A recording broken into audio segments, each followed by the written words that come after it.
So back after a little hiatus, this was actually my first week back in the office at work. I've been going in early, getting in late, so it's just disrupting. So I decided to condense my workouts this week to Thursday, Friday, and Saturday. So we're gonna get through everything one time, but we're about to bang arms.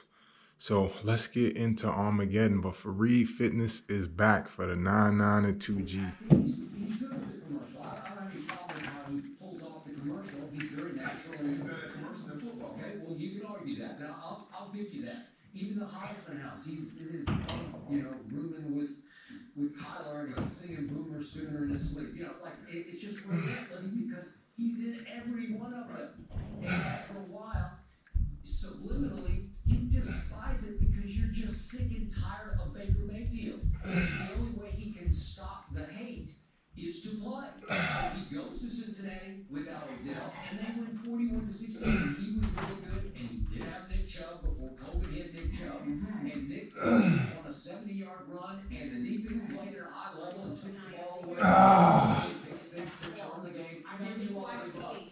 But they feed off Baker because one of the big reasons the Browns picked Baker Mayfield was that John Dorsey called him and Hugh called him the high football. I'll be back. It's from 6:30 to Watch 7. him up close and personal in the off-season workouts, and as soon as the receivers walk in the locker room, they're all looking for Baker, because he's their Pied Piper, he's their leader, he's their instigator, he's their inspiration. When the Georgia Bulldogs took that running game away, what could Baker do? Well, he got beat all to hell in that game. Okay, so now back to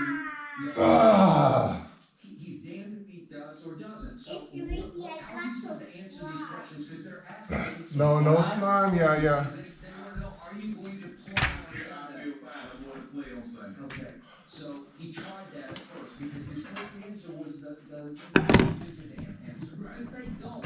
He's exactly, nobody wants to feel bad for us, so it is what it is, it's all right. Okay, period, end of story. Okay, and then relentless, they're back on you. But wait a second, you're listed with all these injuries, can you play on Sunday? And he says, look, I'm pretty sore right now, but it's this time of year. Okay, that's fair, everybody's sore, to your point. Okay, and then he says, one day at a time, but I'll be good.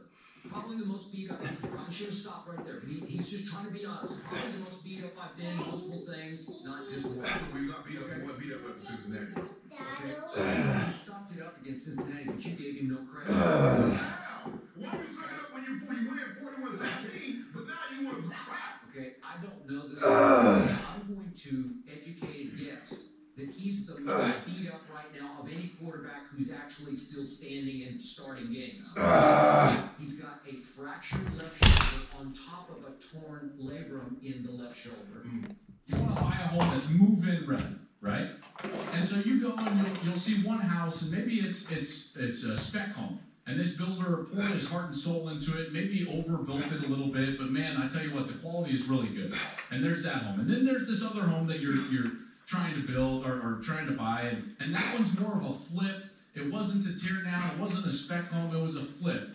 And it looks nice, and it's probably a little bit cheaper, and maybe fits in your budget, but then you start looking closely, and it's not built correctly, and you realize that you're going to have to go in and you're going to have to take it down to the studs because they didn't do the wiring right, the plumbing is not right, and it might look good from the outside, but you get in there and you realize the problems go way deeper than what looks like on the walls, right? The cover of the book does not give you a good indication of what the book is. That's what Texas was. So Texas, from the outside looking in, it's like, boy, they were a couple of snaps away from being an undefeated team, and boy, they recruited really well. And then you go in there and you actually look what was under the hood, and you look what was going on with the boosters, and you look what was leading their program as far as graduation, like their quarterback Sam Ellinger, and the guys that they were having to run on in order to build back this culture of what he wants. And you have to understand, he had to go way deeper before he's going to build back up. This is one of those areas. I know no one likes 5 losses in Texas. I get it.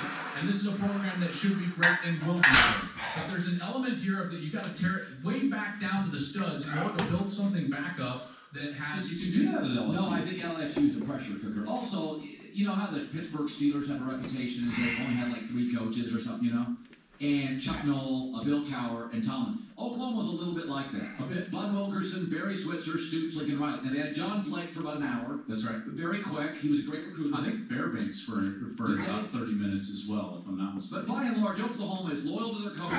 They give you down years. It's a top 5 program. Why in the world? That's a classic example of people don't try to get happier than happy. If you coach Oklahoma, unless you go to the pros, there's no other job you should take. Not if it fits, and it certainly fits there. I mean, A Lincoln. lot of land, they get a horse farm, ostrich farm. I mean, it's like LA, you get a little condo that costs about $9 Real million. estate, yeah, there you go. Oklahoma, all these coaches in Oklahoma, they have these beautiful ranches. That'd be nice. Wouldn't that be great? Like a Yellowstone ranch. Yeah, that'd be You nice. see me on horses? No, I can't The actually West, at all. out there literally making No. things happen. I can't at all, Steering actually. cattle The into last the thing field. I think of when I think Colin Cowherd is everything. You know, I take these shots with a smile. I mean, you said your dentist was like, even you were annoyed with you in the dentist chair. I put on working gloves. Well, I moved them from one end of the garage to the other, but I've touched working gloves on more than one occasion. All right, we're And wondering when you think to Okay. myself, could be. what could All be? right, Iowa State, Oklahoma. We already put great games on. I'm sorry. Look, people, you know what everybody's saying. The Raiders thought they were smart. Everybody's got the blueprint, right? Cover 2 against Patrick Mahomes, shut him down. Oh, the Raiders decide, you know what? Nah, who needs to cover 2? We'll go single high safety most of the game. And Mahomes, guess what? Turns back the clock and looks like the Patrick Mahomes of old. Now, we'll see. Hey, we will see if they're really back this week and if Patrick Mahomes can deliver. When you announce that your swagger's back and then you lose, then where do you go? Where do you go? All right, Dallas, the best team in the league according to Nick Sears this week. All right, at number 3, Lamar Jackson. Yes, look, the Ravens have been struggling lately. Lost 2 of their last 3 games. And here's what folks are saying. Just like they think there's a blueprint now on Pat Mahomes, oh, there's a blueprint on Lamar Jackson. The Dolphins heavy in the cover 0. All right? We're blitzing all night, buddy, and you're not going to make us pay. And guess what? It didn't happen. When Cincinnati blew out the Ravens a few weeks ago, same thing. They didn't do it as much. But when they went cover 0, they gave Lamar fits. Now, we'll see if the Bears do that. Because Lamar is a great passer according to Pro Football Focus against the blitz.